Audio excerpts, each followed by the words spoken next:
এই সারিতে বসা সবাই যেন ফিরে গেছেন শৈশবে। মনের মাধুর্য মিশিয়ে তৃপ্ত মনে কাগজ দিয়ে কিছু একটা তৈরি করছেন।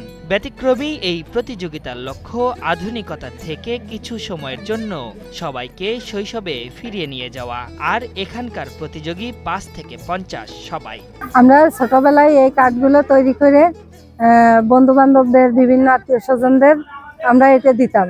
তা সেই স্মৃতিগুলো মনে পড়ার কারণে আমি এই প্রতিযোগিতায় অংশগ্রহণ করেছি। এই প্রতিযোগিতায় অংশ নিয়ে সবাই ঈদ কার্ড তৈরি করছেন।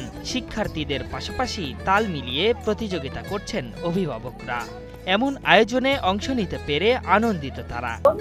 আমরা ছোটবেলায় ঈদ কার্ড তৈরি করতাম, সেটার প্রচলনটা আসলে বিলুপ্ত হয়ে গেছে। আবার এই নতুন ভাবে উদ্যোগ নিয়ে সেটা আমাদের ছোট ছোট বাচ্চাদের ভিতরে তৈরি হচ্ছে যে ঈদ কার্ড তৈরি করতে হবে। এই উদ্যোগনা থেকেই বাচ্চাদের ওই শিক্ষা। জীবনে প্রথম একটা প্রতিযোগিতায় অংশগ্রহণ করতে পারছি, মা ও মেয়ে একই সাথে। আয়োজককে ধন্যবাদ যে এমন একটি প্রতিযোগিতা অনুষ্ঠান করার জন্য।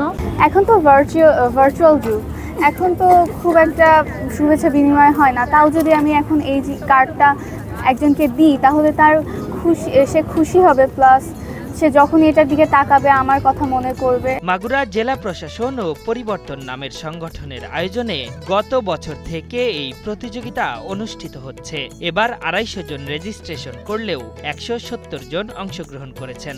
জেলা প্রশাসন মাগুরা এবং পরিবর্তন নামের আয়োজনে আজকের ঈদ কার্ড প্রতিযোগিতাটি অনুষ্ঠিত হচ্ছে। আমরা মূলত এরকম সৃজনশীল কাজকর্মই করে থাকি। আমাদের গত বছর এটা অনুষ্ঠিত করা হয়েছিল, এবছর হচ্ছে।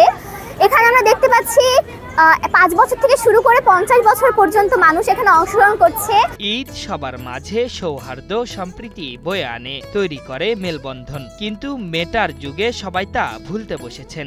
আর সে কারণেই ব্যতিক্রমী এই আয়োজন করার সিদ্ধান্ত নেন এই সংগঠক। একটি ঈদ কার্ডের মাধ্যমে যদি একজন মানুষকে আমন্ত্রণ জানানো যায় বা ঈদের শুভেচ্ছা জানানো যায়, তার মধ্যে রয়েছে আসলে একজন মানুষের সঙ্গে আরেকজন মানুষের সম্পর্ক তৈরির একটি যোগসূত্র।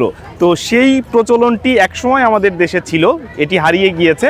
আমরা এটিকে আবারও ফিরিয়ে আনতে চাচ্ছি নতুন প্রজন্মের মাধ্যমে, যেন তারা মোবাইল ফোন ছেড়ে এসে আমাদের আত্মীয় স্বজন বা পরিচিত মানুষের সঙ্গে তারা মিশতে পারে এবং একটি সম্প্রীতির বাংলাদেশ গড়ে ওঠে। হারানো ঐতিহ্য ফিরে পেতে এবং বর্তমান প্রজন্মের সবার মাঝে এই সংস্কৃতির বীজ বুনতেই এমন আয়োজনের কথা জানালেন এই শিক্ষক। আশা করি সামনের দিনগুলোতে এই শিশুদের মাধ্যমে আমাদের হারানো ঐতিহ্য নতুন করে আবার ফিরে আসবে। আমরা আশাবাদী এর মাধ্যমে বাংলাদেশের প্রাচীন যে ঐতিহ্য সংস্কৃতি সেটি পুনরায় ক্রমবিকাশ হবে। জেলার সরকারি উচ্চ বিদ্যালয়ে ঈদ কার্ড বানানোর প্রতিযোগিতা অনুষ্ঠিত হয়। পরে অংশগ্রহণকারী সবাইকে পুরস্কার তুলে দেন জেলা প্রশাসক।